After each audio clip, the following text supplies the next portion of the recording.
saya Kintan Melati Tirta dari Bimbingan dan Konseling FKIP Universitas Riau Angkatan 2018. Baiklah, pada kesempatan kali ini saya akan mempraktekkan salah satu layanan yang ada di dalam bimbingan dan konseling, yaitu layanan bimbingan kelompok. Nah, gunanya adalah untuk memenuhi salah satu tugas mata kuliah bimbingan kelompok. Semoga bermanfaat dan selamat menyaksikan. Baik, Assalamualaikum warahmatullahi wabarakatuh. Waalaikumsalam warahmatullahi wabarakatuh. Selamat siang semua. Siap. Apa kabarnya nih? Alhamdulillah sehat, sempurna, Alhamdulillah kalau wonderful. sehat. Jadi kita ngumpul di sini itu tujuannya mau ngadain kegiatan namanya bimbingan kelompok. Nah, sebelum melakukan kegiatan bimbingan kelompok itu ada baiknya kita berdoa terlebih dahulu. Nah, saya pimpin langsung ya. Berdoa mulai.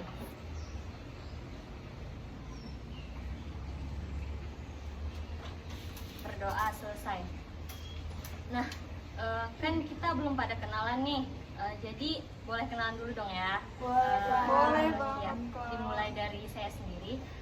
Perkenalkan semuanya, nama saya Kintan Melati Tirta dari BK Bimbingan dan Konseling FKIP Universitas Riau Angkatan 2018. Teman-teman boleh panggil saya Kintan. Mungkin selanjutnya dari sebelah kanan saya. Perkenalkan Kak, nama saya Lucia dari FMIPA Biologi Angkatan 2018 Universitas Riau. Iya. Lanjut sebelahnya.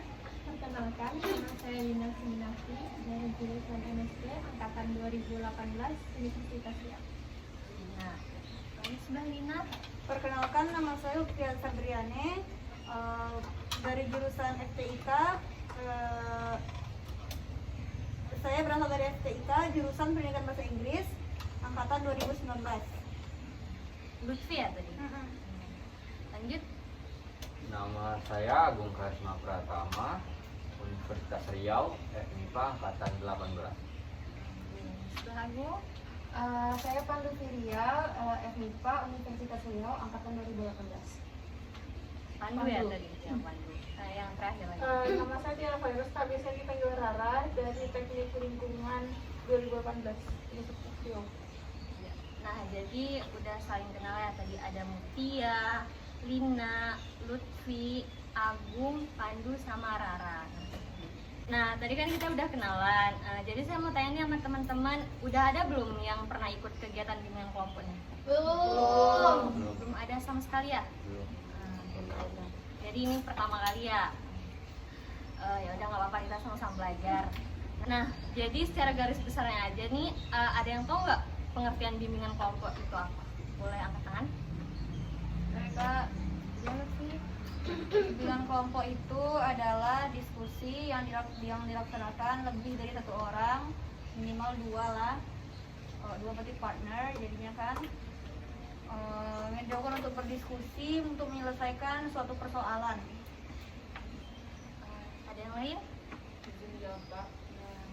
Jadi bimbingan kelompok itu merupakan suatu kegiatan yang terdiri dari beberapa ataupun sekelompok orang, di mana dalam kegiatan tersebut ada aja interaksi dari orang tersebut seperti mengeluarkan pendapat, saran ataupun sebagainya. Mungkin dari yang lain ada? Enggak, Kak.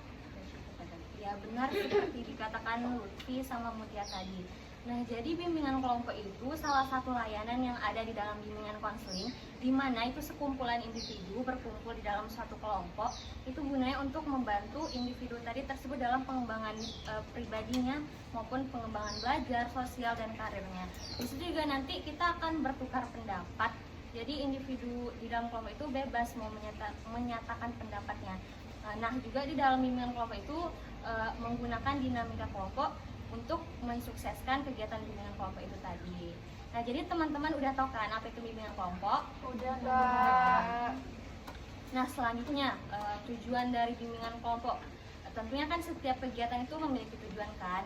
Nah, bimbingan kelompok ini sendiri tujuannya itu yang pertama untuk melatih kemampuan sosial dari individu yang ada di dalamnya. Dimana tadi seperti yang udah saya katakan, kita bisa bertukar pendapat, terus yang belum kenal menjadi saling kenal gitu.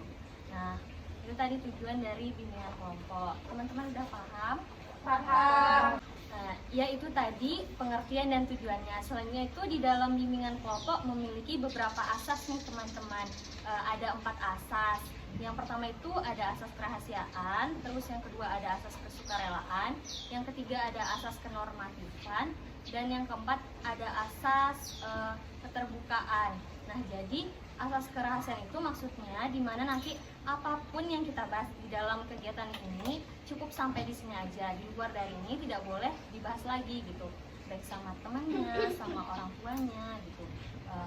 Kemudian yang kedua itu ada asas kenormatifan tadi ya, dimana yang kita bahas di dalam kegiatan bimbingan kelompok ini harus sesuai sama norma-norma yang terjadi di masyarakat dan tidak boleh keluar dari norma-norma itu. Kemudian yang ketiga ada asas kesukarelaan, dimana setiap anggota yang datang di kegiatan ini harus secara suka dan rela gitu, nggak ada paksaan dari siapapun. Nah, saya mau tanya nih sama teman-teman, datang ke sini sukarela kan? Ya Kak. Nggak ada paksaan kan? Nggak, Kak. Alhamdulillah kalau kayak gitu. Nah, kemudian asas yang terakhir itu namanya asas keterbukaan. Nah, di mana nanti saya kepada teman-teman terbuka, begitu juga teman-teman kepada saya. Jadi kita saling menyampaikan pendapat itu, nggak ada yang ditutup-tutupin gitu. Nah, itu tadi asas dalam bimbingan kelompok. Kemudian selanjutnya di dalam bimbingan kelompok itu juga memiliki topik. Nah, di sini ada 2 topik. Yang pertama itu ada topik tugas, kemudian yang kedua ada topik bebas. Di mana topik tugas ini topiknya itu berasal dari saya sendiri. Nanti saya yang kasih tahu sama teman-teman apa topik yang akan kita bahas. Kalau misalnya topik bebas itu misalnya dari teman-teman yang ngajuin opsi mau bahas topik apa. Namun pada kegiatan kita siang ini saya mau menggunakan topik tugas itu temanya tentang pengaruh gadget terhadap motivasi belajar. Nah, sebelum kita mulai kegiatan kita, ada baiknya kita nentuin kontraknya biar sama-sama enak gitu kan. Saya mau tanya sama teman-teman, kita lakukan kegiatan ini selama berapa menit ya? Mulai persepsi. 20 Kak. Menit dari Lara.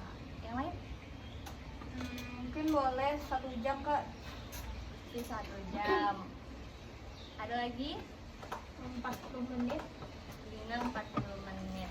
Nah, apa itu? 35 menit. 35 menit. 30 menit Kak. Bisa 30 menit. Banyak sekali ya opsi dari teman-teman. Ada yang 25 menit, 30 menit, 35 menit, 40 menit. Tadi 1 jam ya, Lutfi? Saya sangat bersemangat Kak. Iya, bagus sekali. Tapi kayaknya kita ambil di tengah-tengah aja ya. Mungkin 30 menit udah cukup ya. Boleh Gimana Kak. yang lain setuju? Setuju. Jadi sambung pertemuan lagi. 30 Iya, menit. boleh. Nanti. Jadi kita lakukan kegiatan ini selama 30 menit. Itu nanti mekanismenya saya bertanya kepada teman-teman. Nanti teman-teman boleh ngeluarin pendapatnya satu persatu. Terus nanti kita simpulkan sama-sama. Nah, itu tadi kontraknya udah kita buat. Kemudian selanjutnya, nah ya ini juga penting ya. Di dalam bimbingan kelompok itu, di sini saya berperan sebagai pemimpin kelompok dan teman-teman itu berperan sebagai anggota kelompok. Gitu. Nanti di sini yang lebih aktif itu teman-teman gitu. Sebelum kita memasuki tahap inti dari kegiatan ini, teman-teman ada yang mau permisi ke WC nggak? Enggak Kak. Belum Kak. Nanti Kak. Bisa saya aja Kak. Ya, soalnya nanti kita harus fokus pada tahap intinya. Yakin nggak ada? Yakin Kak. Tahan Kak. Kalau gitu duduknya udah nyaman kayak gini? Atau ada mau rubah posisi? Udah nyaman. Enggak Kak. Ya, alhamdulillah kalau gitu. Tapi kelihatannya pada lesu ya. Atau kita mau main game? Boleh. Boleh main game. Ada yang punya games nggak? Enggak Kakak. Dari Kakak aja. Dari Kakak aja. Kami pengennya dari Kakak. Oke, games ya. Oke, saya punya games nih. Namanya tebak apa yang saya katakan. Jadi clue-nya tuh kayak gini. Lihat saya. Ini gajah, yang ini monyet, kalau yang ini semut. Udah paham sampai di situ? Oke. Gajah, monyet, semut. Ya. Gajah, monyet. Sekali lagi saya ulangi cluenya, tebak apa yang saya katakan. Ini gajah, yang ini monyet, kalau yang ini semut. Udah Ulang lagi, ya. Kak. Ini gajah, yang ini monyet, kalau yang ini semut. Sekali lagi, cluenya tebak apa yang saya katakan. Udah mulai? Udah bisa mulai? Udah. Yang ini Semut. Semut. Gajah. Monyet. monyet. Hah? Yang ini. Ya benar. Berarti masih ada yang belum fokus ya. Ayo kita ulang sekali lagi. Masih belum paham? Ulang kak. Oke, ulang ya. Ulang penjelasannya kak. Oke, kita ulang sekali lagi. Mantap. Tebak apa yang saya katakan. Ini gajah, yang ini monyet, kalau yang ini semut. Udah paham? Udah. Sekarang kita coba ya. Kalau yang ini? Semut. Ya benar. Masih belum paham? Bisa itu semut. Iya. Udah paham? Balikin. Sekali lagi ya. Aku mau masak-masakan kata-katanya tapi tetap yang ini.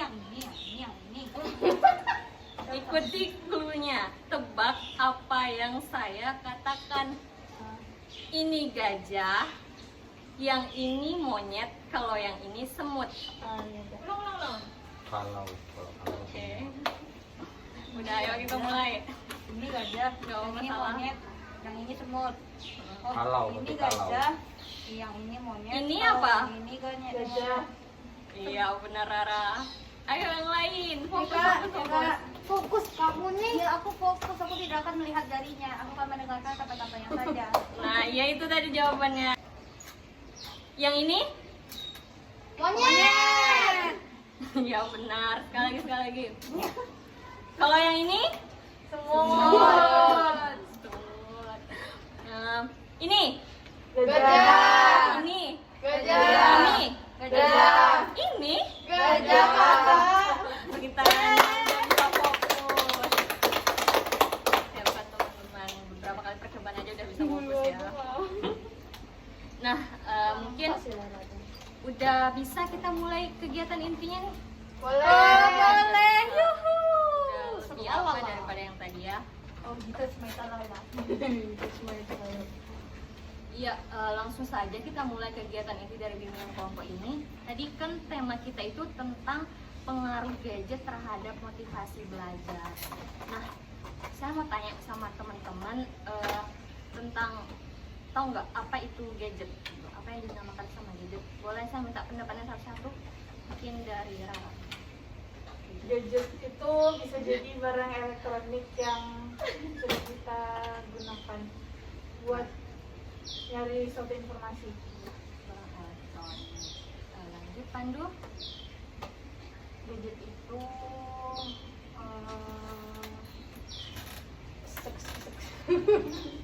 Lanjut dari belum? Ke abang Agung. ya, boleh. gadget itu yang sekarang semuanya serba bisa. Ya contohnya untuk Garam. pembelajaran, untuk bermain game dan sejenisnya. Lanjut, Lutfi. Gadget itu merupakan alat elektronik yang sekarang udah hampir hampir 70% lah mempengaruhi hidup kita, mulai dari untuk pendidikan mungkin, games, sama hal-hal lainnya gitu kan. Ina? Gadget itu alat elektronik seperti smartphone sekarang yang kita pegang gitu, untuk komunikasi, sarana belajar, dan hiburan dan sebagainya. Ya. Gadget merupakan alat elektronik ataupun media elektronik di mana gadget tersebut berisikan ataupun berguna sebagai media komunikasi, media hiburan, ataupun media informasi. Pandu tadi udah ada? Boleh. Boleh. Gadget itu menurut saya alat elektronik yang dianggap sebagai media pintar zaman milenial yang sudah harus itu aku kata. Iya tadi bagus semua ya pendapat dari teman-teman. Nah jadi ya benar tadi yang dikatakan sama teman-teman semua. Jadi gadget itu ialah sebuah alat elektronik yang sangat penting kita gunakan pada zaman sekarang ini. Apalagi kita sekarang kan zaman revolusi industri 4.0. Pasti kemanapun, dimanapun kita menggunakan gadget. Dan itu hal yang dibilang sangat penting ya untuk menunjang kegiatan kita sehari-hari. Nah, itu tadi pengertian dari gadget.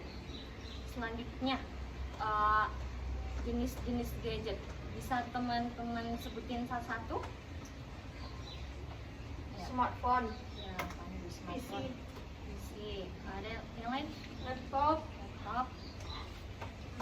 apa lagi ya? Komputer, PC sama ya. Nah, Rakit PC, Tablet. rakit komputer, tablet, Nito, mereknya. ya. Nito berspeker besar deh. Ya, itu tadi ya contoh jenis-jenis gadget. Ada smartphone, terus PC, ataupun komputer, tablet, laptop. Nah itu tadi dia jenis-jenis dari gadget. Nah selanjutnya teman-teman kan kesehariannya gunain gadget nggak nih? Ya Gunakan, Kak. bangun tidur aja nggak HP, laptop di rumah. Nah itu tadi kan Al-Quran dong. iya, baca Al-Qurannya boleh juga. Nah jadi karena kesehariannya menggunakan gadget, apa nih yang teman-teman rasain dampak positifnya aja lah dulu dari gadget? Banyak Kak, misalnya kayak aplikasi-aplikasi yang kita gunain itu bisa berguna buat kehidupan kita sehari. Salah satunya tuh kayak azan, Al-Quran, belajar, Iya. Ya Apa lagi? Allah. Apa lagi? Allah. Game Iya. buat apa kan kalau misalnya lagi kosong. Saya main game makin stres. Gak kalah. Bertolak belakang ya jadinya ya. Mungkin yang lain? Tapi main juga. sumber informasi dalam atau luar negeri kayak Iya. informasi selebriti, Iya.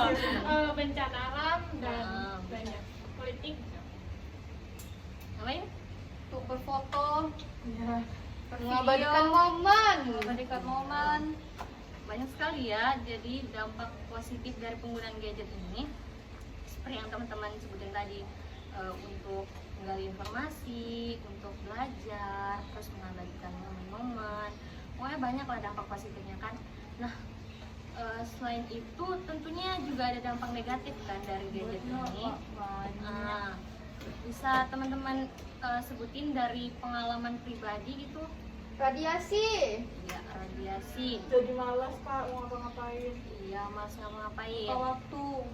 Lupa waktu. Makin stres juga kalah game. Iya, makin stres tadi ya. Awalnya buka pelajaran, nengok ada notif kan, bukanya sejam. Sering ngabisin duit, check out Iya. Kota. Kota juga ya. Sering menunda pekerjaan. Nah, itu tadi dampak negatifnya lebih banyak kayaknya ya daripada dampak positifnya kan. Iya Kak. Tadi sama yang disinggung Rara sama Pandu tadi, masalah malas tadi kan, Rara kan jadi malas. Terus Pandu juga mau buka pelajaran tadi timbul notif. Nah jadi itu ada kaitannya kan sama belajar gitu. Nah tadi seperti tema kita, topik kita pada siang hari ini, pengaruh gadget terhadap motivasi belajar. Nah jadi berdampak negatif ya tentunya terhadap motivasi belajar gitu. Nah secara rincinya dampak negatif seperti apa nih gadget itu terhadap motivasi belajar teman-teman? Boleh ceritain nggak dari pengalaman pribadi? Negatif. Iya. Kalau saya sih Kak, contoh lah ini kan apalagi kita kuliah online kan pasti pakai HP terus. Jadi kadang emosi sendiri, tiba-tiba ada orang udah tahu lagi kuliah, tiba-tiba ngechat ya kan, maksudnya ngechatnya bukan masalah pendidik, pembelajaran, tapi ngechat pribadi gitu kan, apalagi kuliah gitu kan. Jadi iya, jadi susah lah membedakan itu kan. maupun nanti kuliah pakai laptop juga kan, yang misalnya yang di samping kita kan ada HP gitu. Kadang saya kalau kesal saya giniin HP, saya matikan notifnya, saya matikan suaranya gitu kan. Tapi lama-lama kan juga nggak enak, takutnya nanti ada entah informasi apa tuh, jadi pokoknya serba salah kan gitu Kak. Itu tadi dari Lutfi ya. Kemudian yang lain boleh cerita? Kita tuh malas belajar. Kayak misalnya tugasnya ini tuh, walaupun misalnya tugas ini dikasih hari ini, ngumpulnya minggu depan, ya bener-bener hamin jamnya itu dibuat karena ya kegiatan lainnya tuh HP gadget gitu. Bunda jadinya kan. Terus Rara mungkin ada? Nggak ada. Lina?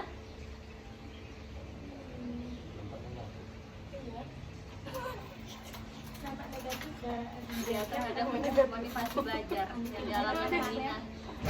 ya, kalau ada tugas deadline, kalau ada tugas itu pasti dikerjakannya deadline karena waktu-waktu kosong tuh diisi main gadget. Iya, itu aja deh. Kalau Mutia? Sudah diutarakan sama kawan-kawan selama Udah ya.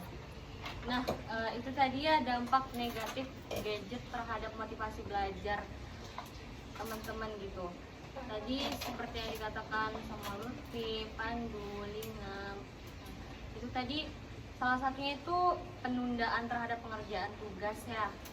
Misalnya gini kan, ngumpulin tugasnya 1 minggu gitu, dikasih waktu sama dosennya. Karena kita tahu 1 minggu dan itu bakal masih lama, terhitung lama. Nah, karena kita keseringan main gadget juga itu jadi nanti tertunda kan. Nah, juga penundaan terhadap pengerjaan tugas itu nanti tentunya ada juga lagi dampaknya, nilai kita yang kurang bagus, terus kita jadi Kerjanya asal-asalan, kurang maksimal, terus bisa stres juga kan ngerjain tugas pas deadline itu kan. Nah, jadi banyak ya dampak negatif dari gadget itu terhadap motivasi belajar, seperti yang disebutkan teman-teman tadi. Kemudian ada nggak gitu solusinya dari dampak negatif itu? Cara teman-teman sendiri aja deh gitu, gimana cara nguranginnya? Ya, Menurut Pandu? saya untuk menguranginya itu nggak bisa, tapi yang harus kita lakukan itu mengubah pola hidupnya. Misalnya kalau kita ada tugas minggu depan, kerjain tuh tugasnya. Setelah kerjain tugas, semua tugas udah selesai, kan kita jadinya tuh enak gitu ngerjainnya. Dari misalnya tuh ngerjain kegiatan kita tuh ya udah tinggal pulang gitu aja, nggak perlu mikirin tugas lagi, nggak perlu ada yang Mengubah pola belajarnya mungkin ya. Setiap ada tugas langsung dikerjain gitu. Yang lain? mungkin kita pandai-pandai untuk memanage waktu. Misalkan kita bisa juga membuat jadwal kayak daftar tugas kita ini ditanya segini ini. Nah, kita prioritaskan dulu yang mana yang lebih dulu kita harus kerjakan. Mungkin kalau untuk mengatasi mengurangi pemakaian gadget atau HP itu, mungkin kita bisa terapkan waktu kita untuk mengerjakan tugas aja dulu Kak, untuk menggunakan HP tersebut kita kurang-kurangin kayak buka media sosial ataupun yang lain gitu Kak. Itu tadi dari Mutia. Mungkin yang lain ada? pas Kak. Udah pas. Sangat jelas. Iya, cukup jelas ya tadi yang diutarakan Mutia sama Pandu. Cara mengatasinya itu bisa dengan mulai dari diri kita sendiri. Kayak Pandu tadi mengubah pola hidup, maksudnya pola belajarnya kita ubah pas ada tugas langsung dikerjain gitu. Jadi selepasnya itu enak aja gitu, kita mau ngerjain apa aja nggak terbebani lagi gitu kan. Kemudian seperti yang dikatakan Mutia tadi juga, kita bisa buat list tugas, kapan ngumpulnya, terus yang mana duluan dikumpul, jadi kita bisa langsung ngerjain gitu. Oh, ini tugas ini duluan, berarti harus ngerjain yang ini gitu. Itu tadi untuk memotivasi belajarnya ya. Kemudian cara untuk mengurangi main gadget itu kita bisa atur waktunya juga. Misalnya main handphone nih, kita gunain misalnya 2 jam kita main handphone gitu, kita batasin 1 jam untuk belajar gitu, 1 jam lagi untuk main gitu. Nah, jadi sebenarnya banyak ya teman-teman, caranya itu tergantung dari diri kita masing-masing. Nah, itu tadi cara ataupun solusi untuk mengurangi pengaruh negatif gadget terhadap motivasi belajar. Nah, sampailah kita pada penghujung kegiatan bimbingan kelompok ini. Teman-teman mungkin ada yang bisa nyimpulin dari awal sampai akhir gitu, boleh angkat tangannya. Ada yang bisa? Ya, boleh Pandu. Saya simpulin dari pengertian gadget-gadget itu, kalau dari teman-teman saya simpulin itu alat elektronik atau media komunikasi, media belajar yang digunakan pada zaman atau pada era sekarang, yang bisa berguna juga untuk kehidupan sehari dan juga bisa jadi kekurangan. Kalau dari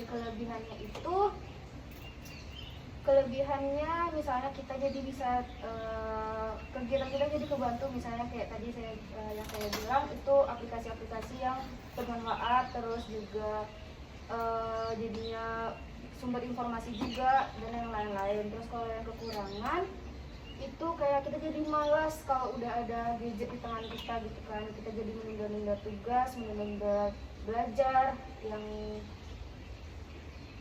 ya itu pokoknya. Terus tadi ya bagian udah sampai tadi ya. Boleh, mungkin Pandu tadi sampai itu saja. Yang lain mau lanjutin? Nah, itu tadi seperti yang dikatakan Pandu tadi udah jelas ya, mulai dari pengertiannya, terus tujuannya, dampak positif, dampak negatif, gitu ya, pengaruhnya terhadap motivasi belajar itu apa. Nah, itu tadi kegiatan bimbingan kelompok kita. Nah, selanjutnya saya mau tahu apa kesan dan pesan teman-teman nih dalam kegiatan kita siang hari ini. Mungkin boleh diutarakan satu persatu, mulai dari Agung dulu kayak. Dan tadi Agung diam aja nih. Iya, dia diam aja Kak, ini diskualifikasi aja Kak. Ya, pesan dari saya sendiri, senang bertemu dengan rekan-rekan sekalian dan kakak pembimbing. Jadi kita saling mengenal satu sama lain. Semoga kita ketemu di lain waktu. Untuk pesannya, kita jaga kesehatan dan tetap patuhi protokol kesehatan. Mungkin Lutfi. Pesan saya untuk kegiatan diskusi ini, mungkin nanti kita lebih lebih dikembangkan lagi lah kegiatan diskusinya. Mungkin nanti disediakan layar, mungkin ya layar presentasinya supaya jelas gitu ya kan, supaya untuk contoh-contoh, untuk memperagakan apa segala macam. Ya, untuk pesan saya, itu tadi pesan tadi Kak. Ya, pesan tadi, lupa, Kak. kesannya. Kalau pesan saya ya udah untuk pertemuan pertama ini saya rasa udah cukup lah, udah lumayan bagus, dan sesuai pesan saya tadi mungkin itu bisa dijadikan untuk patokan perkembangan diskusi selanjutnya. Pesannya, tak kenal maka tak sayang, jadi mari kita berkenalan dan saling follow IG. Boleh nanti. Ya, kita kasih Pesannya, materi hari ini tuh sangat bagus gitu, karena gadget sekarang itu lagi tren-trennya dan sangat penting bagi kehidupan kita, dan mempelajari kelebihan dan kekurangannya itu juga sangat bermanfaat. Jadi terima kasih. Sama-sama. Tangan. Mungkin untuk pesannya itu dapat teman baru, ilmu baru, dan pembelajaran baru. Untuk pesannya, semoga dengan diskusi ini kita bisa mendapatkan pelajarannya, dan juga kita bisa bertemu di lain kesempatan. Yang lagi. Kesannya Rara suka sih pokok bahasannya, gara-gara itu tuh kan benar-benar perlu kan di kehidupan kita sehari-hari. Ya semoga aja kedepannya kalau ada diskusi kayak gini lagi, bahasannya tuh ya yang emang bermanfaat gitu. Terus pesannya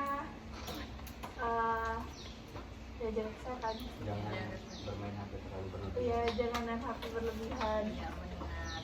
Dengan cekot-cekot. Cekot shop Habis duit. Ya, nanti habisin uang ya. Mungkin yang terakhir Pandu. Apa nih kesan dan pesannya? Kesannya seru, pesannya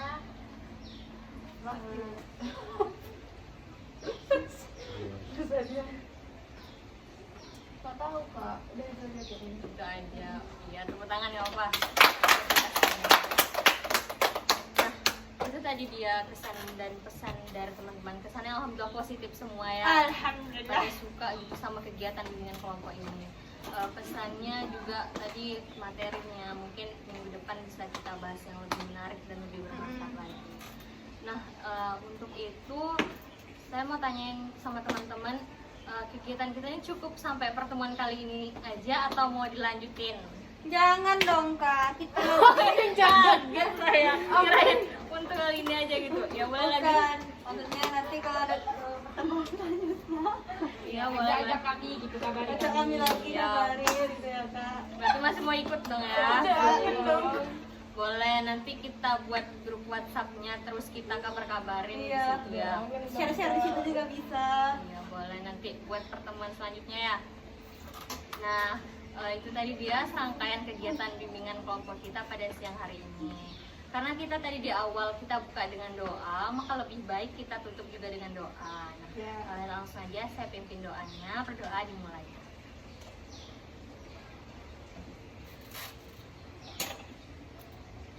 Berdoa selesai. Ya, saya ucapin banyak-banyak terima kasih sama teman-teman yang udah luangin waktunya siang-siang kesini buat membahas kegiatan kita. Nah, mohon maaf apabila ada kata-kata yang kurang berkenan dari saya. Lebih dan kurangnya saya mohon maaf. Wabillahi taufiq wal hidayah. Wassalamualaikum warahmatullahi wabarakatuh. Waalaikumsalam warahmatullahi wabarakatuh.